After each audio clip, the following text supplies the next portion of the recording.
will be. Hi, I'm Shaylisi, and today I'm conquering my fear of Shadetree Surgeon's XS650. I've been riding motorcycles for 10 years now. For most of that time, I was riding 650s. In the last 3 years, I've had the opportunity to ride so many different motorcycles, and now I'm having the opportunity to build my very first chopper. I am not building the frame to my own chopper, but to be fair, neither did Josh. I do want to learn how to weld, but I'm not going to learn how to weld on my very first chopper. I think I'll start small. So it's time to decide how I'm going to shift that chopper. And to show you guys a little bit of progress, let's head over to Itll Ride Chopper's garage. That looks so good. Sit on it. This is that smaller seat that we talked about, the shade butt size seat as opposed to my fast. And I think like you'll notice narrower through here. It's firm if you want to sit on it. Probably end up pulling back a little bit because he talked about having, mid controls, put your foot basically like on top of my foot. Yeah, like right here? Like that, yeah. So you ain't falling down, put your feet up there. Yeah, that's so should be able to hit the ground pretty easily. Reach forward like you were grabbing some handlebars. You can reach forward a little farther than that, yeah. Those are a little too far forward, but yeah. So don't have to come back that far. Like the full rapid ears though. Yeah, we'll pick them back for sure, whether you do like full rabbit ears. If we'll talk about bars. I'll get some stuff mocked up with the springers. If you do full rabbit ears, we're gonna have to get different top of the tree because the thing with the springer is basically the tree screws into the top of the... This is the tree? Yeah, the top tree or top clamp. If you look at some buckhorns and some 5 bends too, that kind of have like a similar look.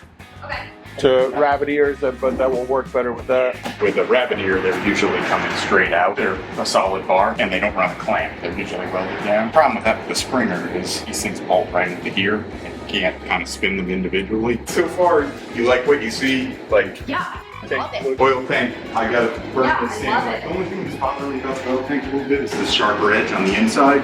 So what I might do is weld around there and kind of relieve that a little. You can see it around too. Or do you like it like that? Well, like where it kind of curves in. And sometimes I get stuff in my head and I just need somebody to say stop being. No, I don't see that. So like the heart is made out of round, so you can see like this whole thing's rounded. Blending it on the inside like it is on the outside, so it looks like it's completely molded in there instead of a tube. Which will be a total pain in the ass. I mean, the painter could do it with fiberglass. And, Yeah, Mo can always mold it in there too, Shay. I guess that's just an aesthetic thing too. Some people like to leave all this like this.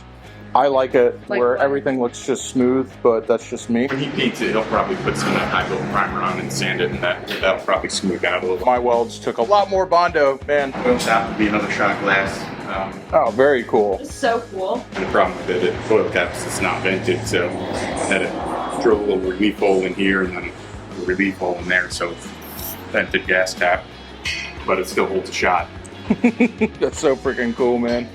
So seat felt pretty good. No, it felt great. Good. Basically, next thing I'll be breaking this down. A lot of the stuff is packed in. I mean, the frame's pretty much burned in. It looks like we got to start putting the motor together. Not that it's apart, it's just like we had to take it apart to get it out of the old frame. Polish aluminum that we're going to polish. Just take a look at it, make sure everything's. So we put it in a box and haven't looked at it since, but it's about time to pull it back out. Start getting it together. Yep. Fire. Yes. So, I just realized this is my first time riding next to your chopper. You need to clean it. Dirty. I guess what can I expect out of a chopper called the Palmetto bug? I went to go visit my builder the other day and he told me I have to decide on how I want to shift my motorcycle. So I think it's actually time I test ride the Palmetto bug to decide if I want a suicide shifter. It feels weird requesting a suicide shift having never driven one. I finally have a deadline for my chopper and my first chopper show. I'm hoping to have my chopper ready for the March camp out, so I have some experience riding it around before my show in April.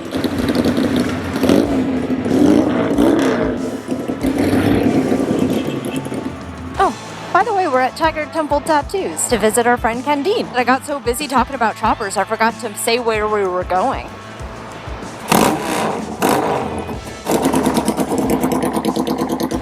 We also got so busy talking about choppers that I didn't film anything inside Ken's shop. My bike would work a lot better if I put the keys in it. Josh and I are headed back home to do a live stream on YouTube and probably probably continuously on YouTube from now on. I know I was streaming on Twitch for quite a while, but due to the rules and restrictions of Twitch and a lot of other personal reasons, I decided to stop streaming for a little bit. I'm going to be streaming on YouTube at least once a week. I'll tell you, there is a different feeling to riding motorcycles that are actually cool. From the Goldwing to the Yamaha. I think I also rode the Sportster in this video. Oh, okay. Well, you know, you've ridden a lot of different bikes, but this is definitely going to be the weirdest one. The Palmetto Bug is not the easiest motorcycle in the world to ride. I have to try. Oh no, you have to try I because have you to. have to see if you're going to have a foot clutch on your chopper. And if you had a foot clutch on your shovel head, it'd probably be better than this one. I made this one myself quite some time ago. Yeah, clap please. I like that. Please clap. So go ahead, sit on the bike. Let's just go through how it works. Remember, don't lean on the kickstand because it will break. It'll break or it'll fall over. And that'll break off if you lean on it. Made it yourself. I made it myself. Good job. I know, you can't tell. The front half is a Yamaha and the rear half, you know, was welded on, so. Well, yeah. Did you weld it yourself? No, I didn't. Eric welded it for me. Didn't want it to fall apart. Yeah. So go ahead and put your foot on the right peg. That's where the clutch is. Right peg. Or sorry, yeah, left peg. I mean, left peg. This is going well. So push that down. Farther. That's the clutch. Now reach behind you. That's the shifter. Push it down once to go into first, and then the rest of the gears are up. And then obviously neutral's in the middle. Now, if you don't get it into neutral before you come to a stop, well, then your foot has to stay on that peg, or else Stay down. you're going to stall. It'd be like not pulling in your clutch. I'm just making sure I'm fully aware and I don't fuck up. Because Yeah. if I fuck up and stall and I'm like, whoa! Well, I mean, if you stall it, just don't drop it. I will be careful. Trust me, any of your motorcycles I'm careful with, this is gonna be the one. All right. Well, that's how it works. Other than that, it's just a bike. I seriously doubt you're going to be able to kickstart it. Yeah. But, I mean, you can try. I'll try. Just be careful. This one, it can. Yeah, so you always have to put this up. So that retards the ignition. Sorry, the ignition is an artist.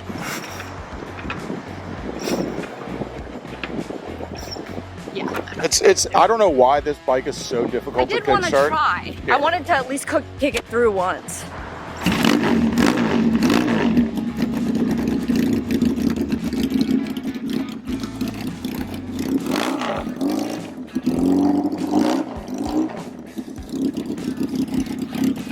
All right, start out like any other bike. Just feel the friction zone on your foot.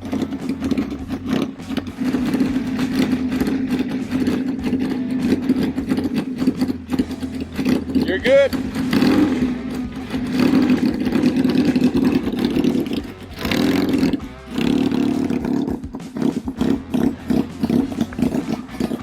So unfortunately, I ended up losing all the audio to this video. I was so nervous to ride this chopper, I ended up not even getting out of first gear the first lap around. After doing my first lap, I expressed to Josh how nervous I was feeling about dropping his bike, and he gave me a little bit of a pep talk, and I decided to go make my second lap. During the second lap, I was brave enough to switch out of first gear and switch into neutral multiple times and switch into second gear. Now, I didn't absolutely love this method of shifting, but I can't say that I hated it. I don't think I'm ready to make a decision just yet. I'm gonna try riding his Yamaha every day for 1 week, and if I really hate it after the week, then maybe a foot clutch is not for me. I can't kick it out of bed right away just because I was nervous.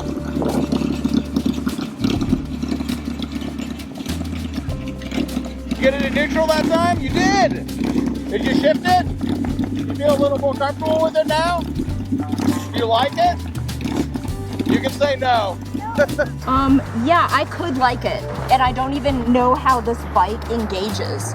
So not only am I getting used to how the bike engages, I'm getting used to how it shifts and like everything. Thank you so much for tuning into this week's episode, and thank you to everybody who's a channel member and everyone who supports my Patreon. You guys are the reason that Josh and I are able to build cool motorcycles. You guys make me feel so proud that I get to say that I'm part of Broutstar and I get to do what I love every single day. And I just can't express how grateful I am for every single one of you weirdos. I'm so thankful for each and every one of you. I'll give you a little forehead kiss. Okay, bye-bye.